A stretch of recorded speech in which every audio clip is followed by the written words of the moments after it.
Department of Basic Education is set to release the matric results this afternoon and this evening. For pupils, this moment represents 12 years of a schooling filled with hard work, sacrifices and hopes for a bright future. For the first time, both the independent examination boards and public school results will be released on the same day. We are now joined by the Department Chair for Psychology of Education at Unisa, Professor RamodungaoneTabane, who's joining us virtually. Prof, a very good morning to you. Thank you so much for making time for us. I want to start off here. Is there anything significant in the decision to have the matric results of private schools as well as public schools being released on the same day? Because traditionally it would be the private schools first and then the public schools come after. Do you think that there's any significance to that? Thank you for having me, Elton. No, I don't think there's anything significant apart from perhaps previous reasons would have been logistics. However, I would really appreciate and welcome the equity of releasing all the results at the same time, where all learners, all the expectations are addressed at the same time. Yeah, because the previous previous MEC for Education, now Premier of Gauteng, Panyaza Lesufi, has previously made the argument that releasing the private matric results first creates the impression that they are better than the public schools, and perpetuating this idea that private schooling is much better than public schooling. What's your take on that? Psychologically, does that have an impact on even the parents or even the matriculants themselves? Yes, you are quite, he's correct. Other than that, when I said it was only about logistics, because one would remember and would get the gist of the economy of having them separated. But psychologically, yes, it does create an impression that one is better than the other. I do not know whether it is one that is published first or the one that published later, but it does create that disparity that these two systems are not in sync. These two systems are separate in one country that's supposed to foster equality. And yes, it can create the impression that because, that which is done first is seen to be the one that is more significant than the other. Yeah, and what we know, for instance, with this disparity between public and private is that more and more parents prefer to take their children for private schooling because, again, the impression is that private schooling is much better compared to public schooling.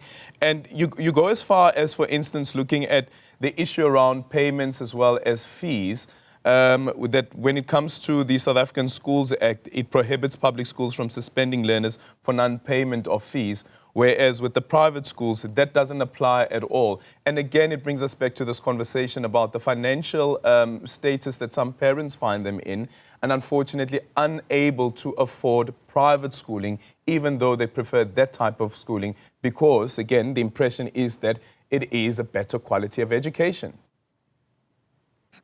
All of those hurdles are also designed, unfortunately, inevitable, and unfortunately as well, to create the impression that one is better than the other.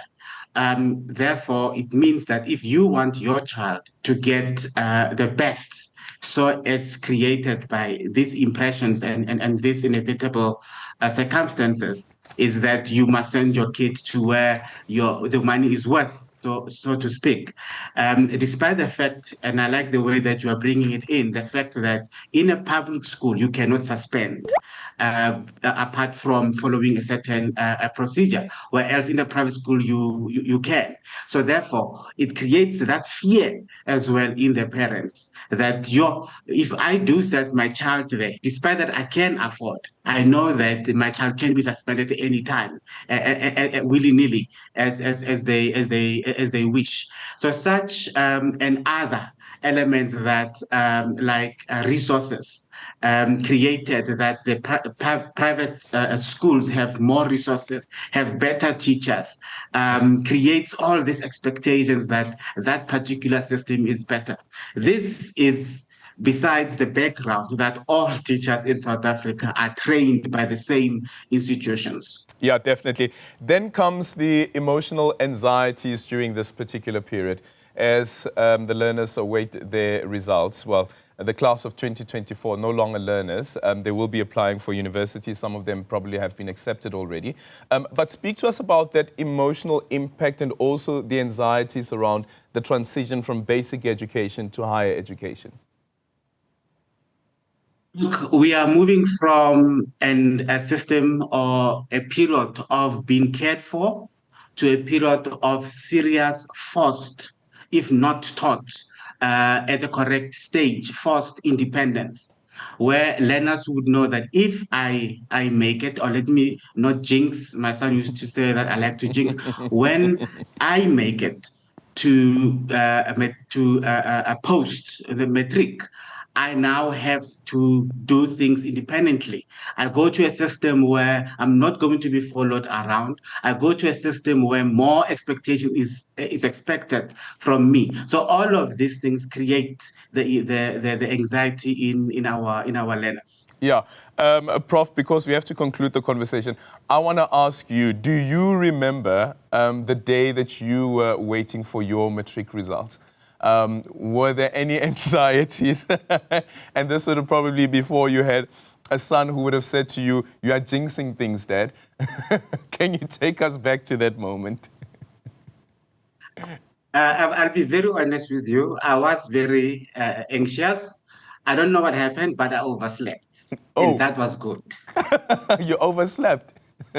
But the results, I overslept. but the results were good. The results were good. A family member came and told me that I made it to the university. Yeah. Okay. No. Thank you so much, Prof, for making time for us. Truly appreciate it.